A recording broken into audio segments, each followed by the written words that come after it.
Et si le PSG préparait en secret le mercato le plus dangereux d'Europe? Salut l'équipe, installez-vous bien parce qu'aujourd'hui on plonge dans un véritable tremblement de terre. On a Julián Alvarez, champion du monde, qui veut tout casser pour venir à Paris, le FC Barcelone qui se retrouve totalement hors jeu, et en même temps, une rumeur complètement dingue autour de Bradley Barcola, avec Liverpool et Arsenal qui rôdent en coulisses. Alors le PSG est-il en train de construire l'attaque ultime ou de faire une erreur monumentale sur le marché? C'est ce qu'on décrypte tout de suite. Ce détail peut tout bouleverser. Regardez bien cette déclaration de Julián Alvarez sur ses réseaux. Honnêtement les gars, ça, c'est pas juste un petit mot gentil de fin de saison. C'est le discours d'un mec qui fait ses valises. Il vient d'être élu joueur du mois d'avril par les fans de l'Atlético.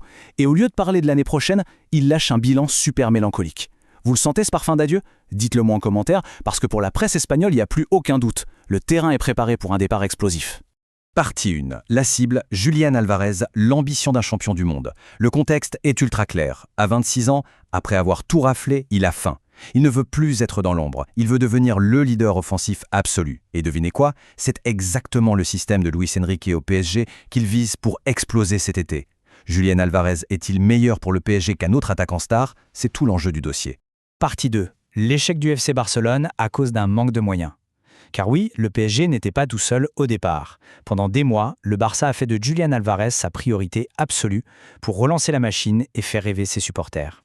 Mais là, on percute le mur de la réalité financière. Barcelone n'a tout simplement pas les moyens de lutter. Ils sont bloqués par leurs restrictions. Et face à eux, le PSG déboule avec sa puissance de frappe économique habituelle.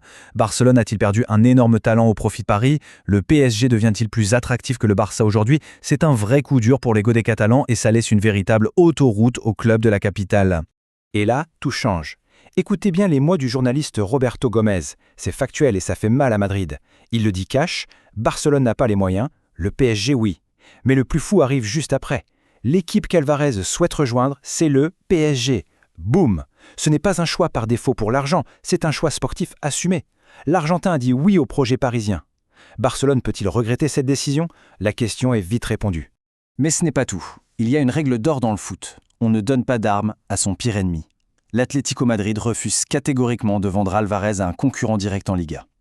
Le vendre au Barça, c'est se tirer une balle dans le pied pour le titre. L'envoyer au PSG, à l'étranger, c'est le scénario parfait pour eux. Le joueur est motivé, le coach l'attend, le Barça est KO. Tout s'aligne de manière incroyable. Partie 3, l'obstacle des 150 millions, le prix colossal. Parce que oui, l'Atlético veut bien le vendre à Paris, mais ils ne vont absolument pas faire de cadeaux. On rentre dans la zone rouge de ce mercato.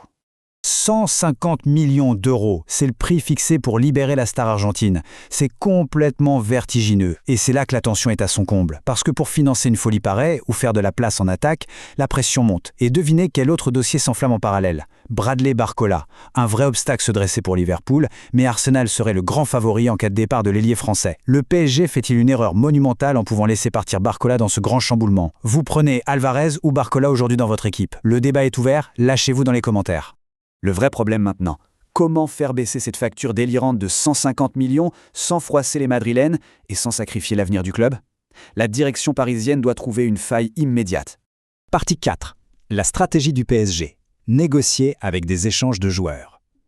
Pour esquiver ce mur financier, Paris prépare une tactique redoutable en mettant ses propres talents dans la balance.